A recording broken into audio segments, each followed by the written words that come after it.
everybody? Spirit of 420 here because everything I do is just so incredibly 420, including having extremely intelligent guests from the NFT field. Please welcome Dave Swinbank. How you doing, Dave? Yeah, I'm well, thank you very much. How are you? It's Saturday, so I don't hide anything. I'm very transparent. We're pre-recording this because of the fact that you and I are even further apart. We're not just East Coast, but I'm Mountain, so that adds 2 more hours on to our difference. So I think it's like what 4 o'clock for you right now, or no, Oh no, no, it's no, probably like seven. 6, 7. Yeah, jeez, I can't even keep up with it, dude. I can't. And just to reassure you, we are not live. I know it says you'll probably see it say live up in the corner, but that's just means live recording. So I have That's two right. options when I start the software. I can either do a recording or a broadcast live. So actually, what's cool with this, and this is what I'll be doing, and everybody who watches my channel knows I do this from time to time. But this will, I don't do any cuts or anything like that. I'll just literally rebroadcast this as a live stream, probably Tuesday or Thursday of next week. Exciting times. I'll probably miss that because you'll do it at like 2, 3 o'clock in the morning for me. But I hope it goes well. Yeah, if it matters, I was actually reconsidering if you wanted to, because here's the cool thing about it. On a side note, if people have questions, which they most likely will have some, right? The chat still happens, and people can chat with one another, and you can tie into the chat from the outside and still be part of the live chat. So I was going to Awesome. ask you if you would like me to broadcast it earlier so that you could be a part of it. If you gave me like the latest time you were willing at 20 after, I always do it at 20 after. That way it's 420 somewhere, right, brother? But if you give me an hour, I don't mind broadcasting different, and I'll go. I could go at. I'm just thinking if it's 7 there, if you're willing to do like 9:20, which is what my East Coast folks end up doing. I don't know if that's too late for you, but if you would be willing to do that, then we could broadcast it at that time, and I would be available, and you could be available, and we could do the chat still. I think that's still 9:20 Eastern, still 2:20 No, no, in the no. What I morning. meant, no, So no, no. What I meant is 9:20 for you, sir. oh, Nine so it's twenty for 4:20. you. Yeah, Yeah. yeah, 4:20. Yeah, that's all good. We See, could look it at would something be like it that would this be week. 420. It would be. I mean, I am the Yeah, spirit of 420. 4:20 So Eastern. yeah, I didn't. I Yeah, wanted to make I sure mean, that 9:20 p.m. was not too late for yeah. you where Oh you no, are. oh no, oh no, no, no. I'm doing things even on a work night. I Up mean, till midnight this is typically. like a second. Yeah, but yeah, it's a second job to me. Yeah, so I'm normally shutting down around midnight and then giving myself half hour, 45 minutes To calm down. before bed. Let me Yeah. just say thank you for saying it, because it's not a second job. It is a second full-time job. People have no Yes. idea how much time and energy, and it's funny because just speaking on that, let's just start there. When I went through the loss that I went through, I lost my job, right? And that sucked, but everything happens for a reason, Dave. If I had had to worry about that job at the time of Incredible Morning and tried to pitch attorneys on why to buy marketing, like, I would have been, and no offense, I still deal with it. It's still only 6 months away, but you have to move on. And that's what he wants. But the reality is, I wouldn't have been able to do it. This was a full time job. And just doing this during that time and keeping this up was more than enough, and extremely difficult at times. There was a few lapses, as a matter of fact, but I maintained it pretty well through those months. But it is absolutely entirely a full time job. I mean, you've touched on a couple of points that are, dear to me now and in regards to my journey into this space too. It's kind of a good place to start, I suppose, because it ties in. I mean, the last few months have been difficult for me because I mean, I lost my living accommodation because the flat I was renting, or the apartment I was renting, was sold, and the new owners wanted someone else in, which is their decision. So it's just one of those things. And at the same time, my stepdad was moving out of the house where mum passed, but they were moving away, and he was moving to a new area, and it was like all going to happen like quite close together. So it kind of it was a both sides of the coin. Like, it was a place for me to stay and not pay rent, but at the same time, it was a place I was able to offer him some support, but it really ate into my Web3 time. So that things like Polygon Alliance, some of the projects that I'm involved with, they're just I couldn't do them because I didn't have a comfortable workspace. So I couldn't finish work, which was okay during the day on a kitchen table, and then when everyone else came home in the evening, I couldn't do my work, and I couldn't do it from my phone, and I could do spaces, and I could hold a Twitter presence, and I didn't realize it was going to be that bad. And then it just slipped away, and I think similarly, just to your introduction into this space, it was I was self-employed after COVID. I used COVID as an opportunity to start doing like working outdoors, and really enjoyed it. And just then with the price increases of everything, because I was doing Yeah. groundwork and gardening, it was just unsustainable. I wasn't skilled enough to charge. I didn't feel comfortable putting the prices out, and I did a couple of jobs where I ended up buying the materials like 4 to 6 weeks after I quoted the price, and I made like little money. Like it wasn't even getting close to minimum wage, and yeah, and then this like God, I was getting distracted by this world all at the same time, and it was Right. like a perfect storm, and yeah, I just had to pick up work again, and I've managed to sort of fit it all in. But yeah, this is definitely like a full-time job, and you need time and space and a setup and some comfortability to be able to do it, and you need to make sacrifices as well. Like Yes. there's Yes. compromises. Huge. There's my family has come to find out. I don't mean to interrupt, but I just like the sacrifice you just touched on that, and it's your family gets sacrificed, and I'm doing half of this for them. Like, and they know that. Like what I do is I consider it to be for everybody. By the way, just so you know, if I look over here, it's because I'm looking at your reaction, but I try to look here when you're talking, so it feels like I'm looking at you. That's all right. I've got to change my I'm on my setup. laptop cam. It's all right. I'm on my laptop cam, so I can do both. But yeah, no, feel free to interrupt me whenever because I can No, no. I can monologue if I'm left unchecked. Oh, that's okay, man. That's why I've just to give the introduction to the world. I met Dave early on in my Twitter days, doing and I can't even remember how I stumbled in to your. I really can't remember. I don't remember what brought me to that one, but I came in, and the first thing that this guy was talking about, and then the young woman who helps you. I can't remember her name right now. Is it Karen? Cynthia. Oh, Cynthia. There, thank you. Cynthia. Yep. The theme that y'all were both discussing was how, you know, it was for anybody really, even though your focus in this world is NFTs. The space that you created was for any creator or anybody who has any kind of a project to come in and talk about it and feel welcomed and feel loved and supported. And I thought, I was like, well, Jesus. And I was like, hey man, do you mind if I talk? And it was funny because after that, like, I kept coming back, and the only reason I haven't, and I know you understand this, and I'm going to make myself do it this week just because I need to make an appearance and be that guy that comes back and says, thank you.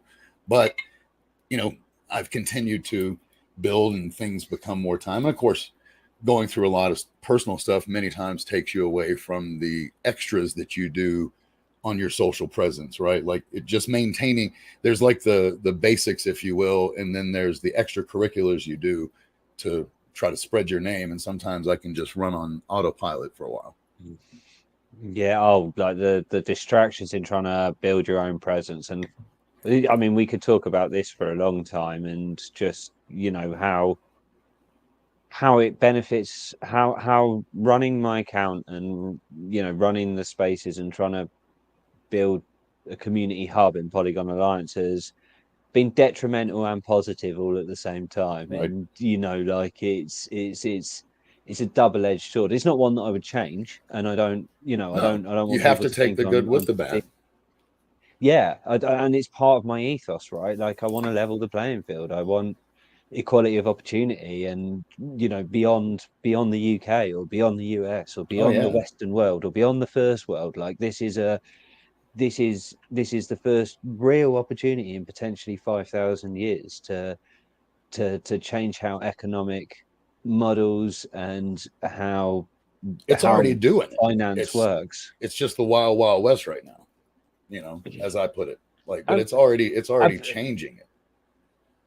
and whether it lasts, right? Like, is it a fad? And I know it seems like it's 15 years, it's only growing, but when you look in the bigger scale of humanity and how long we've been around. 15 years is very Nothing. little time, and Right. there's Not a even a big snap. period of history. Yeah, and I don't know how much I buy into some of the things going around at the moment, but I certainly believe that there's a potential for a civilization that we know nothing about. And if that is the case, then we are literally looking at a finger snap in terms of the history of humanity, not even just 15 years to 5,000 or 7,000 or whatever it Yeah. is. So Think about yeah, how long has gold and currency been around, right? So when you look at the aspects of that in and of itself, all the way back to the barter system, it's just another it's still just another currency. So it has sorry, go ahead. sorry.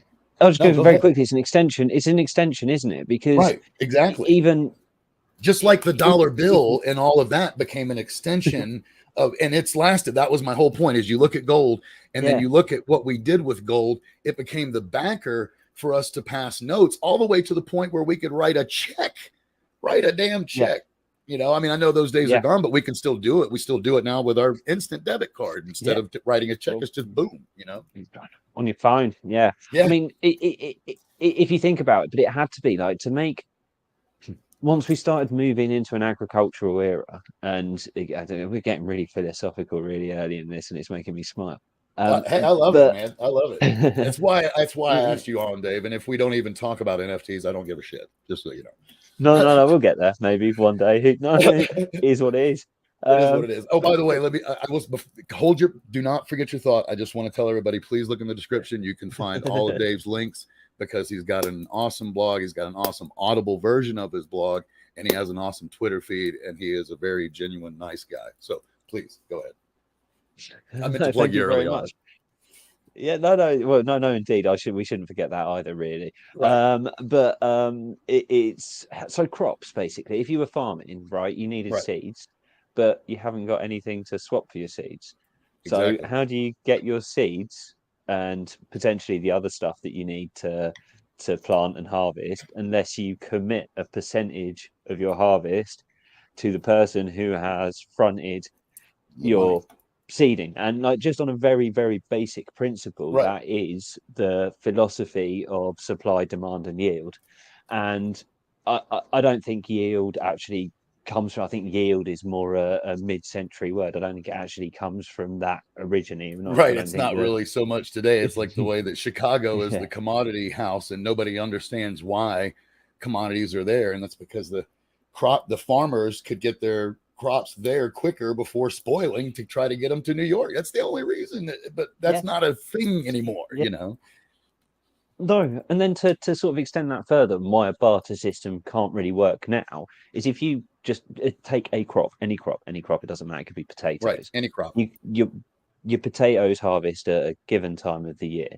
Once they've harvested, this is possibly a bad example because you can store them, but if you've got a very perishable good, once you've harvested it, that's you've only got a very short window to swap it, and Yep. you can't barter your very very perishable vegetable for some nice, nice fresh fruit when your perishable vegetables rotting.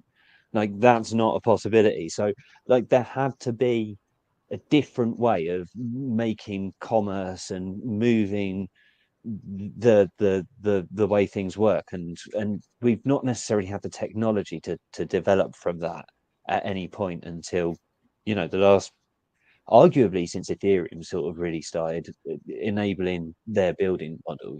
Bitcoin was kind of the driver for the philosophy, if you like, but I suppose Ethereum's where the building really started, from my understanding.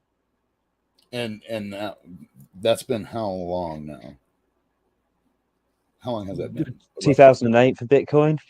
Okay, so that's when the theory. That's when he wrote it, was because I for some reason I had 11 in my mind, so I I couldn't think remember. yeah, 2008, 2009 was when like the Okay, first and that was, Bitcoin you're was talking. I mined can't somewhere remember his around then. name, but it's an Oriental doctor, and he wrote right. The name Satoshi. Okay, Satoshi. I thought he was Oriental from either Japan or. Well, we don't know. We don't know. There's clues. There's clues in the white paper. No one knows, but there's clues in the white paper that he is of potential Commonwealth orientation, and he was on. line primarily around what you would associate with GMT or UCT time zones.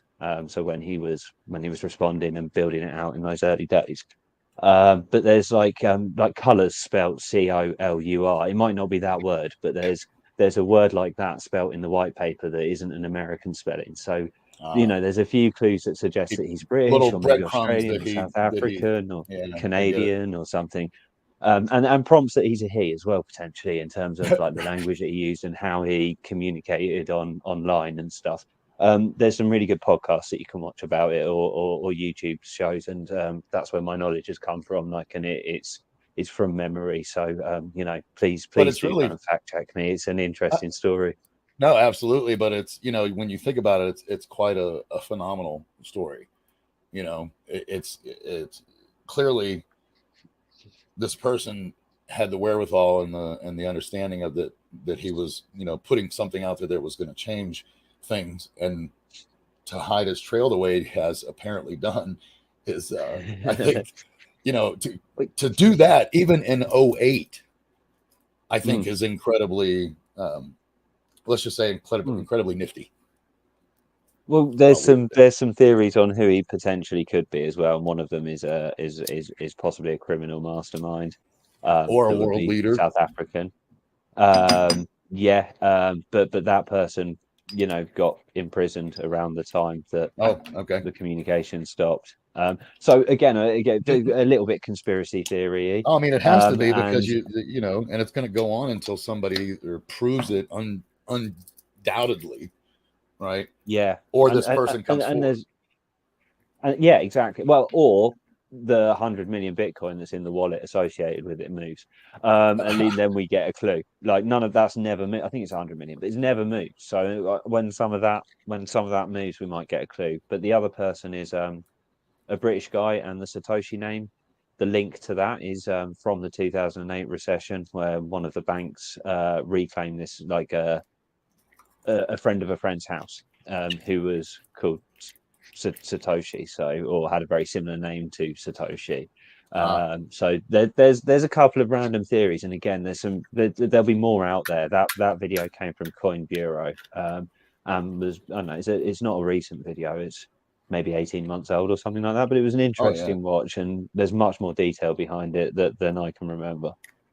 I would imagine that, quite frankly, you've got videos probably dating back to within a few years after this guy first, like, there's probably a lot of different things out there. I would imagine that in and of itself, that's a black hole to deep dive into.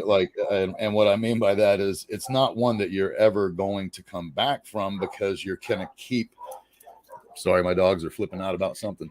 But the reality of it is, every time and what I mean by that is, first of all, we know life is this way, right? For every question you answer, you end up getting anywhere between 2 to 5 new questions.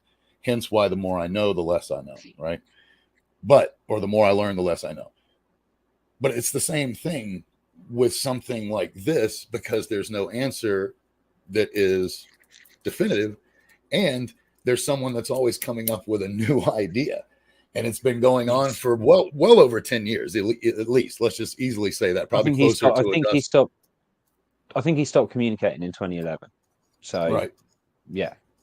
And I imagine that when he started communicating, though, after releasing that, and because I don't know much about it, and I think he built it. He built it with a community, and he built it and asked for feedback and asked for changes for anyone that was kind of interested. So he was, he was like using what you'd see in a Telegram dev chat kind of now, early community build. That kind of model. I don't know if he'd have been using Telegram, but like that kind of, he's probably using but a very Reddit, similar something like yeah.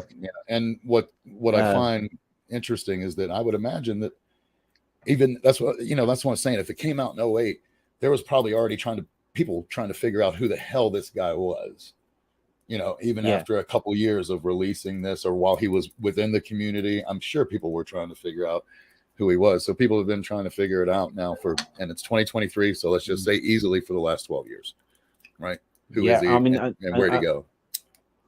And it's time I start doing some reading about like some of this space. Like, I mean, I read a lot about this space. Like, I'm not gonna. I've got to read a lot of articles, and I pay a lot of attention to what's going on. And Bloomberg's a regular channel in the background, like, because it's a market industry, and people need to understand and recognize that until it changes, if it changes, even in NFTs. The fascinating, or the book that I need to read, is the Bitcoin Standard. I've still not got around to reading it, so I've actually got it now, and it's on my reading list, and I just need to find some time. It's the next thing on my reading list, How long is that? that How big of a book is it? it's not the biggest book in the world. It's like 250 pages, but like Oh, but I bet it's it's a very, tough read. it's going to be, and it's about macroeconomics, and it's about the Oh, theory of sound and unsound money, and mm, it talks a lot about Keynesian economics and the problems with what people deem capitalism, which isn't capitalism, because capitalism essentially is free markets dictated by supply and demand, and that's not where we're at. We've got a model of that, like, where our financial industry is backed by debt and created by debt, and yeah. it's not a functioning model. And like free markets alone, they're difficult, and like you can never predict that they're going to work, and there's lots of problems with them. But it's kind of pointing at all of the problems and trying to explain why Bitcoin will fix not just supply and demand, boom and bust, recessions, the financial broker model, the ability to print money, but why it will fix things like wars and help drive, like, fixing other big solutions for humanity. So yeah, That it's a heavy read, but a big chunk of it is economics and something you just big said there. macro. I could see how that the currency in and of itself, the entire crypto thing could do those things. But here's what I try to believe I'm an optimist, Dave, but I'm also a realist because I've been alive for 51 years. And I think that once you get to a certain age, you just start to rely on what your eyes have seen and experienced from the human beings as a whole, right? The human race. Yes. And if that is the truth, there is going to be a ton of people trying to keep it down because they don't want that. They rely Yep. on war. They rely on debt. They rely on discontent. You know what I mean? Like, these things are the things that drive a lot of people with a lot of money, unfortunately. Yeah. Yeah. And it's a fine balance, isn't it, between someone working hard to feed their family and someone working hard because they're greedy. And Right. like And amazingly, these are really, the latter may work harder at times. That blows me away. Like, the addiction to money will drive a soul harder than the fucking love for your own family. yeah, and I, yeah, look, I think I don't know what the answers are. I enjoy talking about it. I, yeah, it's a difficult topic, and I think, when we look at some of the societal problems off the back of it, like there seems to be very hard lines Oh, driven very. by media, and none of these things are hard lines. There's a No, lot of they're been difficult, created. contentious topics, but there's We, no yes or no. There's a there's you could always a paint gray each. area. I have been saying this Yes. I'm the guy, just so you know, and I've been referred to from my friends as an enigma because I'm always trying to find the middle ground from the very first philosophical idea of Darwinism or God, right? Like, has anybody ever thought that maybe God did the Big Bang? Like, why is that such an impossibility? That there's an almighty being that actually made the Big Bang Ah, to see what happened. I always I pose that question to yeah, both sides, and they're like, yeah. uh, and I find it funny because I'm like, why is that such an outlandish thought? Well, I mean, we could go Oh down yeah, no, some I'm of just my saying, thoughts I'm into giving you the that. room. Yeah, no, we don't have to go down that one, trust me. But I'm saying, like, the gray We'd be there a area. while. Yeah, the gray Yeah. area is the point that I'm making, that you have. Yes. There's always a gray area. I have come now to the point where I don't see anything anymore in black and white because if I say something like there's a rule, there's always an exception. That exception Yeah. is created by gray area. I mean, there's a couple of things that I kind of want to refer to in what you just said. I think, like, I am full of hope, trust, naivety, and cynicism. Yeah, And we it's talked a about it. really strange mix of kind of like things I believe in that we can make a difference, that we can change things. I Yes. just know how hard it is going to be. And I think it's difficult to convey that message. And sometimes because I'm so passionate about what can be achieved, I think I can potentially misplace hope. And I don't ever mean to do that. And you can probably see how passionate I am right now Oh about yeah, this and no, just what we can create with this industry. So yeah, I think we're very similar, like minded in that. And I've always been cynical, but I've always like trusted and believed and had that hope at that's the why I same call time. it realism. I'm so optimistic that I call cynicism real. I, Because it's really the can I say- cynical side of me that's like, no, you know Mhm. that this is not the reality. Somebody out of all Yeah, these new people that you met, just for instance, is going to fuck me over, and I know it. It's okay. And yeah. I'm not waiting to see who it is. I'm prepared for it so that it doesn't hurt me. Right? That's kind of way. 100%, 100%. Like accepting situations and knowing that if you're going to have an open floor and an open forum and you're going to try and create a platform, that some people are going to try and take advantage of that in whatever way they can, Hate. and they're going to think that trust can be abused. Yep. They're And either going to it's hate or try to take advantage of you. You're going to have both. yes, You'll have the whole oh, spectrum. 100%. Yeah. It's quite difficult to visibly hate me though. Like, do you know, like, I'm sure there are people out there that do, but Oh, there's like, can people you that hate imagine if me. I know someone, that. I but, know but it. I I mean, have. in my real life for sure, Oh but yeah, can you but I'm imagine if talking someone about went, even here. I'm sorry. Go ahead. Go ahead. no, I was just gonna say, can you imagine if someone posted something like that on Twitter, and someone probably will now that we've had this and they see it just to see what happens, right? But like, can you imagine like the potential of what would happen? There'd just be a lot of people that wouldn't stand for it, especially if it portrayed me in a way that suggested I was trying to take advantage, or Right. do you know what I mean? So like, I think it's very difficult to visibly. So and that's because of the way I and because of how I present myself, and being so genuine to what I've said for so long. And Yes. I don't want that to change. And there is a way to make this work where everyone can make money. Oh, It's there just got to is, be done properly. and it has to be done. Quite frankly, you can't go in it without using some real common sense philosophies. And what I mean by that is some of the things like we were talking about doing the basics. There's some basics that have to go into moving this forward properly, and I hope that the powers that be, as well as the up and coming project people, they try to keep that in mind, because you touched on earlier. I never said it, but there's already a lot of what I would call, for lack of a better word, non-ethical, crypto and NFT crap going around, because people, just like Yeah. anything, like we said, there's people that always see something and go, okay, how can I take advantage of that and make a bunch of money and get in and get out? And nobody, there's always going to be those people. They honestly, I hate to say it, but they make the world go round. It's part of the other side. I always talk about the balance, Yeah.